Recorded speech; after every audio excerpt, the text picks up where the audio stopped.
একজন সরকারি কর্মচারী ও একজন ব্যবসায়ীকে অপহরণ করা হলো। ঘটনাটি ঘটেছে মধুপুর থানাধীন দেবীপুর এলাকায়। উভয় পরিবারের তরফে থানায় মামলা করে সেই বিষয়ে সংবাদ মাধ্যমের মুখোমুখি হয়ে প্রতিক্রিয়া ব্যক্ত করা হয়। মধুপুর থানা পুলিশ এই মর্মে তদন্ত শুরু করেছে বলে খবর। যতটুকু খবর, দেবীপুর ফার্মে কর্মরত সরকারি কর্মচারী রতন বর্ধনকে অপহরণ করে নিয়ে যাওয়া হয় বলে অভিযোগ করা হয়েছে। তার পাশাপাশি সেখানকার ব্যবসায়ী বিকাশ সরকারকে অপহরণ করা হয়। দুজনকে অপহরণ করে পার্টি অফিসে নিয়ে যাওয়া হয়েছে বলে একটি মহল থেকে দাবি করা হয় এবং উভয় পরিবারের তরফেই সেখানে সে দাবি করা হয়েছে সংবাদ মাধ্যমের মুখোমুখি হয়ে।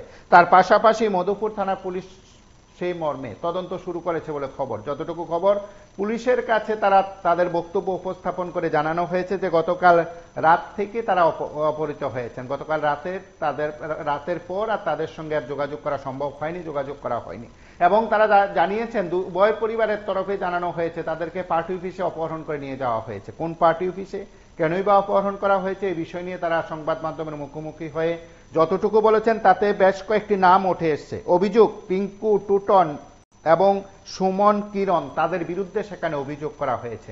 তারাই সেই অপহরণের সঙ্গে যুক্ত থাকতে পারেন বলে প্রাথমিকভাবে সে প্রতিক্রিয়া তারা ব্যক্ত করেছেন। আমরা একবার শুনবো দুই ব্যক্তির তরফে তাদের পরিবারের সদস্যরা কি বলছেন। তার পাশাপাশি অপহরণের বিষয় নিয়ে পুলিশের তদন্ত কতটুকু হলো কি হলো তা অবশ্যই আমরা পরবর্তী সময়ে আপনাদের কাছে জানাবো। তার আগে এফআইআর করে অপহরণের প্রেক্ষিতে উভয় পরিবারের তরফে কি বক্তব্য আমরা একবার শুনবো। আজকে কালকে নাইট ডিউটি গেছে পরে দিয়ে মনে করেন বাড়িতে আয় না, 7টা সাড়ে 7টার টাইম আমরা বাড়িতে আইয়ে তো আয় না। আচ্ছা, আমি 9:15টার দিকে বাচ্চা গেছে, পরে আমি ফোন করছি পরে তো কইতাছে যে পার্টি অফিসে আটকে রাখছে।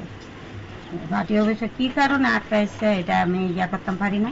এরপর খবর লইয়া সেটা হইতাছি তারা মাল বলে আমরা ধরাইয়া দিচ্ছি। কি মাল?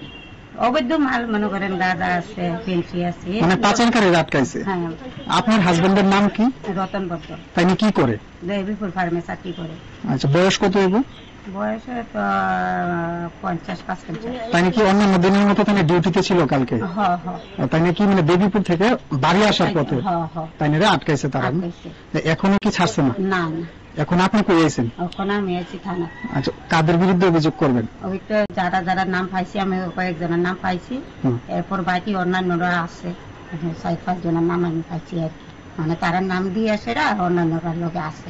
আপনার হাজবেন্ড কি এখনো তাদের হেফাজতে? তাদের হেফাজতেই আছে। আমার হাজবেন্ডে আটকে রাখছে। একজনে খবর পাইছে যে তাই মুরব্বী তো গেছে। আপনার হাজবেন্ডের নাম কি? বিকাশ সরকার। কি করে তাই না? পোল্ট্রি ব্যবসা করে। আজকে কি দেবীপুর গেছিল? হ্যাঁ, দেবীপুর গেছিল। আটকাইছে কেন? আটকাইছে তারা খবর পাইছে বলে আমার হাজবেন্ড না ছেলে জানি অবৈধ মাল বলে তারা ধরাই দিছে। অবৈধ মাল বলতে কি? অবৈধ মাল বলতে গাঁজা টাজা পেন্সি টিটা আছে না, এই সমস্ত জিনিস আটকাইছে আর কি। আচ্ছা, এখন আপনি কই আছেন? এখন আমি থানা আটকাইছি। এখন আপনার হাজবেন্ড কোথায় আছে? হাজবেন্ড ওখানে পার্টি অফিসে আছে। তাহলে পার্টি অফিসে কইছে যাইতো, তাহলে গেছে। এখন আটকে রাখছে? এখন আটকে রাখছে। পুলিশ প্রশাসনের সাথে যোগাযোগ করছেন আপনি? না, আমি তো করছি না, ওখানে থানা থাইছি জানের ইয়া করুন।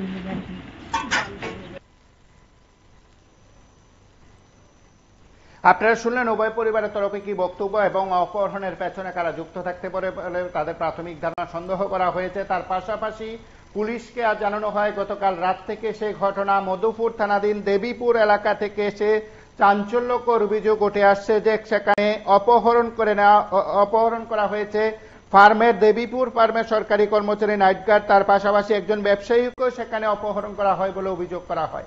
কি প্রেক্ষিত, কি ঘটনা, প্রাথমিকভাবে যে বিষয়গুলো উঠে আসছে, উভয় পরিবারের তরফে যে বক্তব্য রয়েছে সেই বক্তব্য আমরা আপনাদের কাছে তুলে ধরেছি। এখন পুলিশের সেই বিষয়, পুলিশ তদন্ত করে কি পেয়েছে, পুলিশ তাদেরকে উদ্ধার করতে সক্ষম হচ্ছে কিনা, সক্ষম হবে কিনা, এই ঘটনায় কারা যুক্ত রয়েছে এ নিয়ে হয়তো আরো বিস্তৃত বিষয় থাকবে। আপনারা দেখতে থাকুন PB24।